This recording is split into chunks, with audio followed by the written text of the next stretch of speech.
I really enjoyed Song Sung Blue. And yes, I did cry during the movie. It's very emotional. I'm not saying if you don't cry, there's something wrong with you, but you definitely, it's an emotional ride, anchored wholly by Hudson and Jackman. Like, they are phenomenal in this movie. They're so charismatic, so energetic. You just fall in love with them. You want them to succeed, you know? I won't go into spoilers because it is a true story. There's lots of stuff out there about it. I hear there's a documentary. I have not seen it. I will probably get around to seeing it at some point.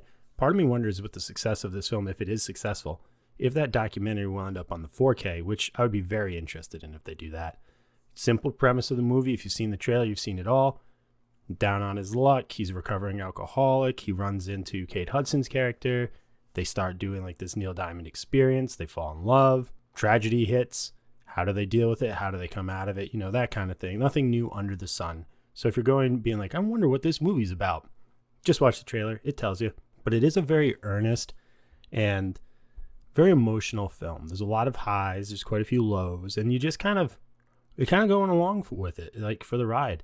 The theater I was in was such a mixed group of people. And there were several moments that were really communal. There's a scene that happens later on in the movie. Whole theater gasped all at once. Everybody went, oh, and just, it was so quiet in there, right? Like nobody stirred, nobody did anything.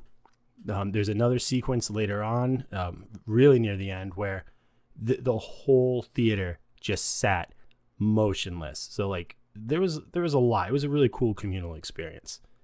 Do I think it's the best movie of the year? No. Do I think it's one of the more earnest movies of the year? Sure. Absolutely.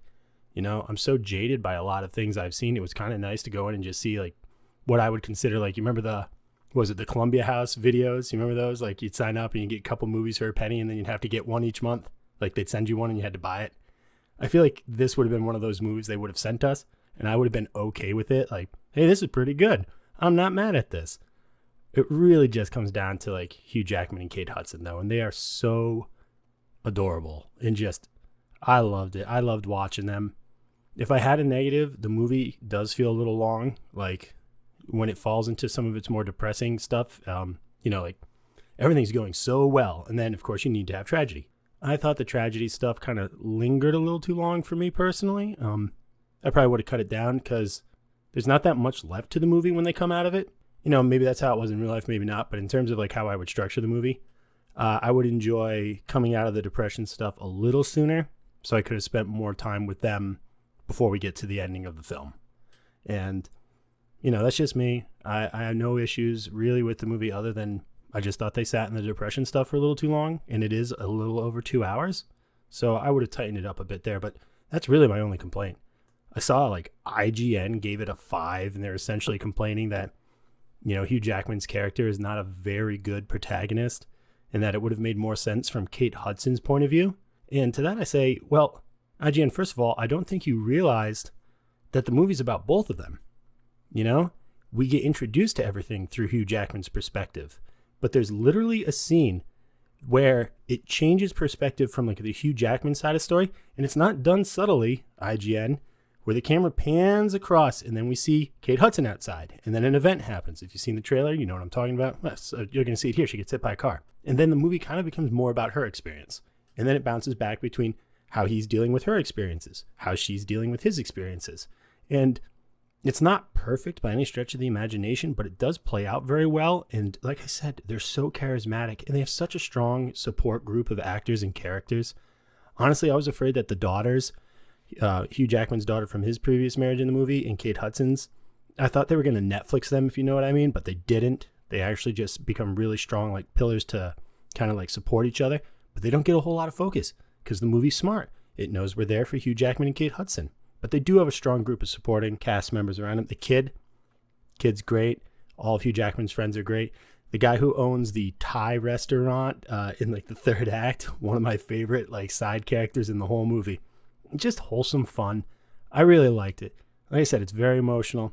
Wept, not like wept, like sobbing, but you know, I cried and you know, my nose was getting a little runny, so I had to like sniffle a few times. I wasn't the only one.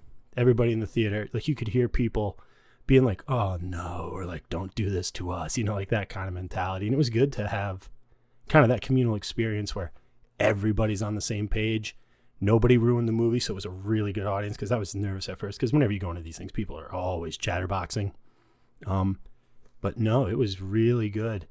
I highly recommend it. I think if you're looking for that kind of like emotional style movie that we don't really get anymore, that's done very earnestly, because here's the other thing too. Their aspirations in the movie are very reasonable and reachable for them, and it never like goes beyond their grasp. And it would have been so easy to just have them kind of like get down on it for like, we never got bigger than this or something like that, but they don't. It really treats their goal to just perform and have fun and eke out a modest living as something truly admirable.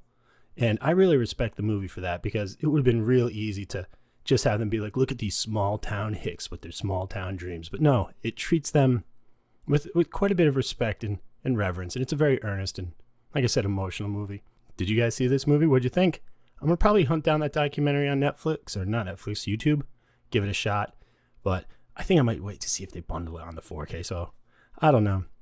I know the movie will stick with me for a while, and I was glad to have seen it. So anyways, till next time.